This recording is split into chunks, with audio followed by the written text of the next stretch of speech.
দেশে প্রথমবারের মতো নতুন প্রকারের মাদক এমডিএমবি এর বড় চালান জব্দ করেছে মাদকদ্রব্য নিয়ন্ত্রণ অধিদপ্তর। গ্রেফতার করা হয়েছে বেসরকারি বিশ্ববিদ্যালয়ের শিক্ষার্থীসহ মাদক সরবরাহকারী চক্রের 4 সদস্যকে।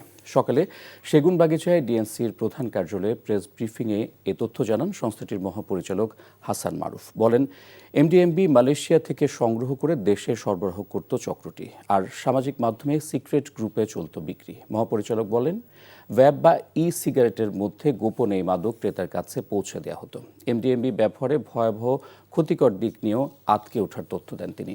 বলেন, কয়েক ফোঁটা গ্রহণে মানুষের স্নায়ুতন্ত্র বিপর্যস্ত করতে সক্ষম এমডিএমবি দ্রুত নেশা ধরায় হ্যালুসিনেশন, হার্টের সমস্যা থেকে শুরু করে আক্রমণাত্মক হয়ে ওঠে সেবনকারী। লিকুইডে রয়েছে বিভিন্ন ধরনের গন্ধ।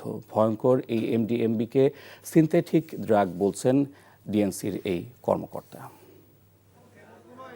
আমাদের তল্লাশিকালে কিছু ভয়ঙ্কর চালানেরও আমরা খবর পেয়েছিলাম। যেমন প্রথমে আমরা 2 জন চক্রের প্রধান হোতাকে গ্রেপ্তার করি। তাদের বাসা বাড়িতে তল্লাশি চালিয়ে 310 মিলিলিটার এমডিএমবি পিনাকা উদ্ধার করি 5টি কন্টেনারে। এরপরে সিবিডি ইনফিউজড গাঁজার চকলেট পাই, কিছু ভ্যাপ ডিভাইস এবং এমডিএমবি ব্যবহারের লিকুইড এবং বিক্রির জন্য প্রস্তুত ক্যানিস্টার উদ্ধার করি।